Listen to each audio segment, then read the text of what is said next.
All right, so we're here with Arif, who we also talked to before the race. Considering my bad luck these past couple of years, I think tomorrow I just want to finish. But if I can, under 15, that would be great. Oh, very good. And how many Ironmans have you finished? Four. Four.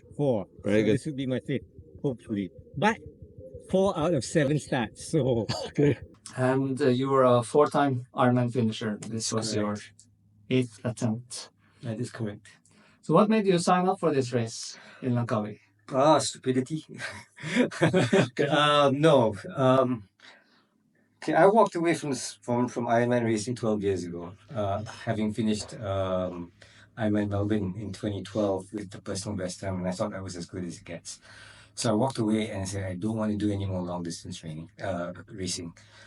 Then 2 years ago, I had to miss the race for personal reasons, but I did still end up in Langkawi, and I was watching the guys, the late hour finishers coming in, and I saw the looks on their faces, that relief, that joy, that sense of accomplishment that they had as they were running towards the finish line, and I thought, hey, I missed that.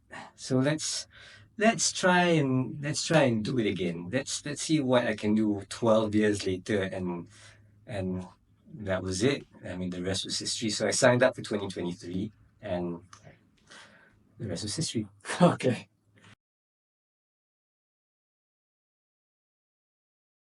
I think with those experiences, I think it's quite brave of you to still sign up for another one.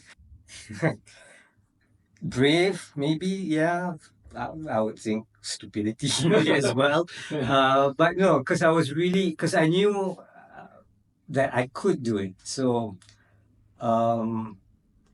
let's just give it one more shot. And actually, I did tell myself when I signed up for this year's edition that whatever happens, finish, non-finish, it's going to be my last. Okay. So let's make this one count. Right. Well then, so on the race day, you arrived like everyone else in T1 on race day morning, do your last preps. What was going through your head at that point? At that point, I was thinking, let's just do this. Let's do this. Let's get this over and done with. As long as I can get through the bike, I think I can wing the run, and everything will be good. Yeah. Right. So I was a little nervous. I still had demons from last year, and I kept telling myself, okay, don't push. Take it really, really on the swim. I think one of the mistakes I had last year as well was that I had an Olympic distance mentality in my head running into T1. So, and I rushed through it. I just ran, put my stuff on, and got out. So I said, okay, T1, you're going to take it really easy. Swim, you're going to really take it easy. Don't try and, be any heroics. If you see a rival in front of you, don't chase him, just let him go. So that was my thinking on race morning. So then you're standing on the swim start line, and it's a rolling start, so you see people moving in front of you, and you know that it's soon your time. What went through you then? Nothing really. I tried to block everything out. I was just trying to focus on, long swim, long strokes, easy strokes, breathe. I actually even sat down on the sand while everyone was doing, that hand clapping thing. Yeah. And I was just had my eyes closed and I was just meditating, trying to, relax and get all the jitters out. Yeah. Yeah. And then the swim started, and you got in, and how was that? The swim was great. I think I really quite enjoyed the swim. Yeah. And then when I got out of the swim of the second loop, I looked at my time and I'm like, oh, that's a minute faster than last year. Oh, so you PB'd? Yes, I did. Wow. But again, I was telling myself, don't run. Just, casually jog up. I got into the showers, rinsed my mouth because there was just too much seawater in that seawater taste in my mouth. Walked into T1, actually sat down this time, remembered to take off my swim skin because I'd forgotten twice before. And just took my time. I didn't even bother leaving my shoes clipped into the bike. I put my shoes on in T1. And, even took the time to pat myself down with a towel and all that and walked out. And I think everything up to that point was going quite smoothly as according to the race plan. Yeah. Okay. Yeah. So that's when your bad luck struck again. So what Yes. exactly happened? So as we normally do ride in when we're in our aero tuck, we tend to look down and then we look up to see where we're going. Then we look down again and we look up again. And I think I was looking at my comp to see how far in and how far in I was. And when I looked up, I was on the grass. Oh, And still being in the aero bars, there was really not much time to react before I could think about moving my hands to the base bar so I could bunny hop out. My tire just caught the edge of the road, and then it just went that way, and I hit the ground. so And with the sickening sound of carbon hitting tarmac. can you imagine what went through your head then? Um, can I use the four-letter word? You may. Yeah. I just said, I think I was just saying, fuck. Yeah. How can this bad shit happen to me twice, right? And I think that I was just lying on the ground for a while, just trying to soak up and trying to process what just happened. And before I knew it, a friend of mine came up and I think he helped me up, or maybe he didn't. I can't remember. And he looked at my bike and he said, "Oh, well, that's a DNF." And I looked, and my brand new tri-suit was ripped here and ripped here, and I was just like, there was a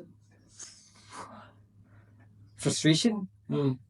I guess that this was not going to be my year again. So there was a gamut of emotions that I went through. I was angry, then it was the realization that it's game over, and that he stopped, sat down and started sobbing for a bit. Yeah. And then angry again, and threw my helmet down, and it was just, I guess it was kind of surreal, being on the ground, and then I had time to really process it when waiting for the marshals and the medics to arrive, and it was heartbreaking. Yeah, I can understand.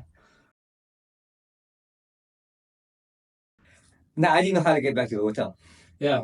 Right. Of course, there were shuttles and all that stuff, but I had left my phone and my key card with a friend, with Masirin's wife.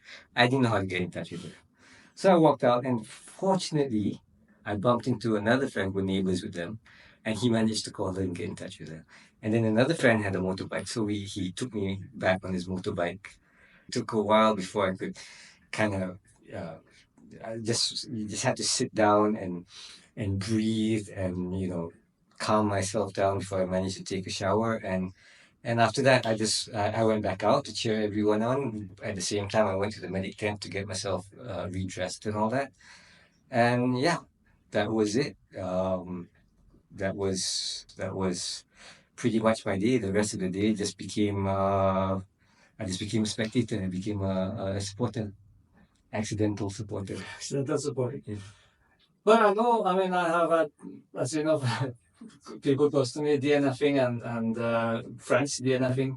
A lot of them, they choose to go to the room and sulk. Or, I mean, at least I understand you have to work on out your emotions a bit. But you came out and you still managed to. Well, I did go back to the hotel room. I sulked, and I was,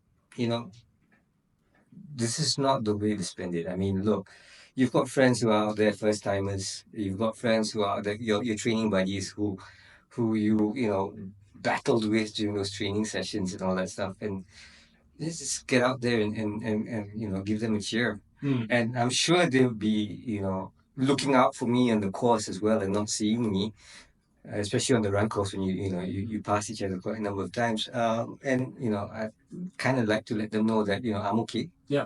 I'm not in the race, but I'm okay. But yeah, I think it's important that you get out there and you cheer them on, because you're all in this together. Yeah. Right. So and I take a page from the pros who Lucy Charles, for example, DNF'd at T100, and she came out to the finish line and cheered her fellow competitors also. I think that's the right thing to do. Yeah, as well. I mean, I admire it, and I think it's very gracious. And yeah, I'll admit it was painful. It was, you know, s- even this past week, seeing everyone's posts on social media and stuff. While I'm happy for them, I celebrate them and all that, but I'll admit that deep down inside, it hurts of not course. being able to, be one of them. Yeah. Harum getting Kona, I'm really, really happy for her, but it is what it is. Yeah. For me, it is what it is. Yeah, I saw you posted. I think was it the 5 stages of not grief, but the 5 stages of Well, yeah. emotions after DNFing. And So I'll tell you, I'm still at stage number 4, okay, which is what was it? Denial, anger, bargaining, depression, okay, yeah, and acceptance. I'll admit I'm still at number 4. Yeah. I think it'll be a while before I can fully accept this, even if I even do Yeah. accept it. I think it's what really gets me, what really makes it hard to swallow is that, you've worked at this for 10 years, 10 months, right?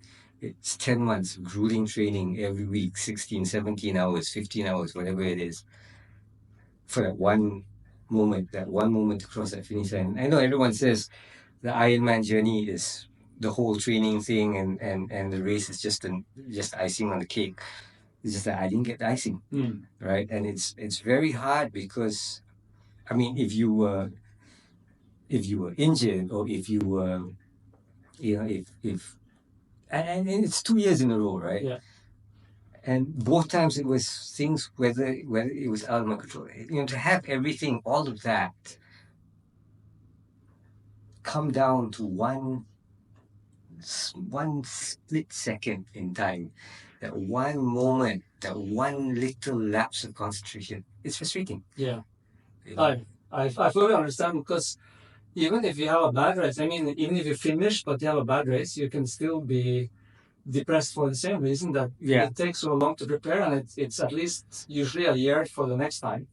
So it is brutal. You do Ironman, yeah. Yeah, but for me, see, even if I finished and had a bad finish, it would have been okay because I Yeah. had no expectations. Yeah. My target, like I told you the day before, was just to finish it. Yeah. Right. So even if I come in 16:59, for example, I think I would have been okay.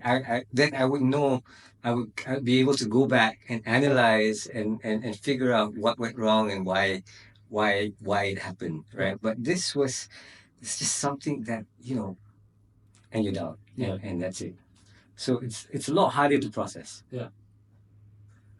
So that brings us to the future. So you mentioned already, you think that this maybe was your last Ironman. Well, like I said, whatever happens, this was going to be my last.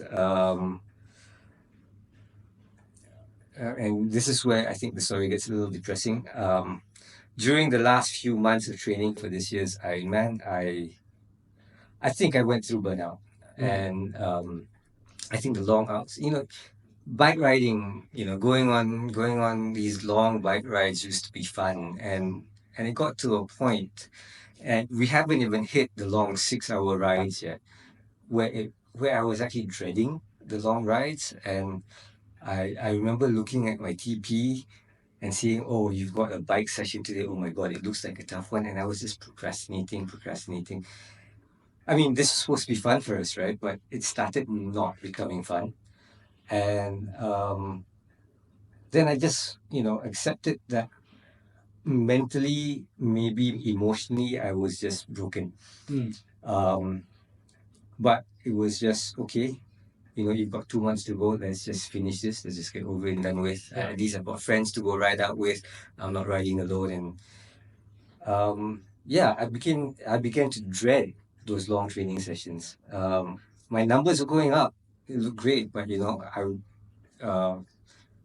but deep down, physically and emotionally and mentally, I wasn't quite there. Yeah. So coming into that race, that last taper week, I was so happy to start tapering, and my mindset at that point in time was not let's do this. It was more like let's just get this over and done with. So, and then when the crash happened, it just, I don't know, maybe you call it confirmation bias or whatever, but it just told me that, it's just the universe telling me, dude, enough. Right? So moving forward, I don't think I can walk away from the sport completely. I still love it. I'm looking forward to getting, a new bike maybe next year. But moving forward, I think I'm going to go back to what I originally was supposed to do, which was get my 27 seconds back from 2019. For those who don't know, I missed the cutoff in 2019 by 27 seconds. So the plan For is 70.3. for 70.3. So the plan is to go back and get that again. Although I've done 70.3s faster than that already, but it was in Langkawi. So it's got to be at Langkawi. And I'll just stick to shorter distance races. Who knows? Maybe 12 years from now, I might decide to make an Ironman come back again when it's a lot easier to qualify for Kona. But yeah, I think I'm just tired. I don't think I can go through that emotional stress that I had to go through the last few months before the race. I don't think I can do that again. All right. Thank you very much for sharing your story. No problem. Yeah, I know it's probably a bit tough to talk about this. Yeah, well, but I'm sorry it's not a happy ending. I know a lot of people are going to say, "Oh, come back stronger next year, come back stronger next year," but I don't think so. I think I concede. I think the Ironman has defeated me one last time, and I just don't have the strength to carry on anymore.